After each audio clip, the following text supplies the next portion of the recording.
In 334 BCE, a king stood on the shores of Asia Minor and hurled a spear into the sand, claiming an entire continent as won by the spear. He didn't just bring an army, he brought a library, a language, and a blueprint for a global civilization that would outlive his empire by centuries. It is one of history's most delicious paradoxes.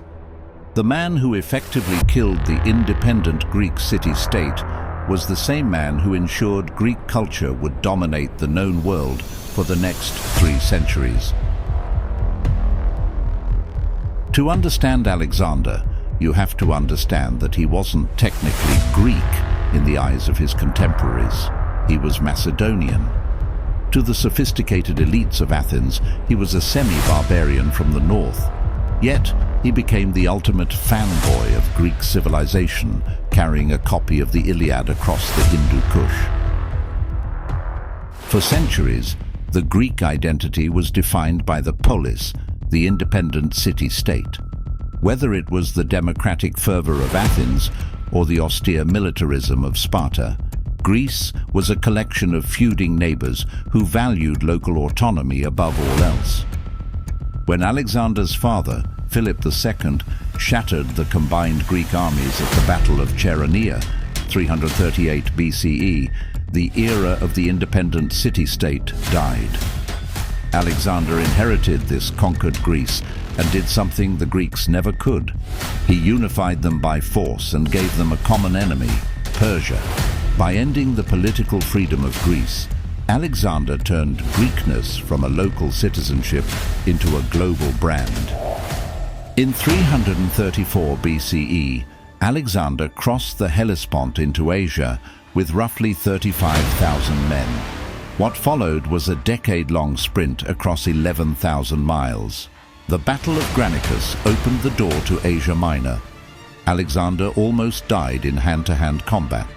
The Battle of Issus defeated Darius III, captured the Persian royal family. The Battle of Gaugamela, the decisive blow. The Persian Empire effectively collapsed. The Battle of Hydaspes defeated King Porus in India, the final major battle before his troops mutinied. Alexander didn't just conquer, he built. He founded over 20 cities, most named Alexandria, which acted as cultural islands.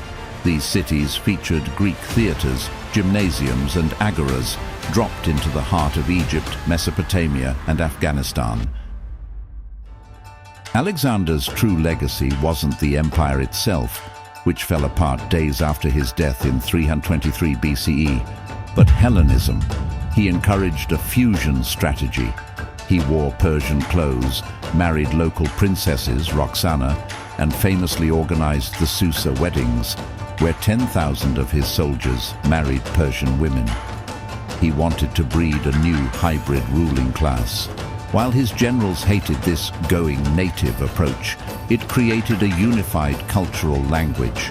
For the next 300 years, Koine Greek became the lingua franca of trade and diplomacy.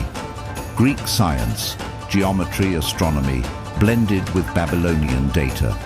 Buddhist art in India began to feature statues with Greek-style robes and facial features, Gandhara art. By the time he reached India, Alexander's ego had scaled as high as the mountains he crossed. He began demanding proskynesis, the Persian custom of bowing to the floor, a practice the Greeks found repulsive and sacrilegious. He killed his friends in drunken rages and burned the magnificent palace of Persepolis to the ground, possibly on a whim. Yet his impact is undeniable. He broke the world and reset the clock. Without Alexander, there is no Library of Alexandria, no Rosetta Stone, and likely no Roman Empire as we know it, since Rome essentially downloaded the Hellenistic world Alexander created.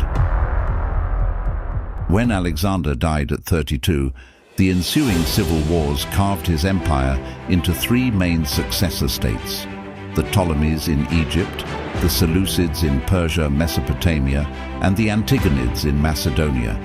He ended the golden age of Greece, but he ignited the Hellenistic age, ensuring that while the Greek city-states were gone, the Greek mind would rule the world for centuries to come.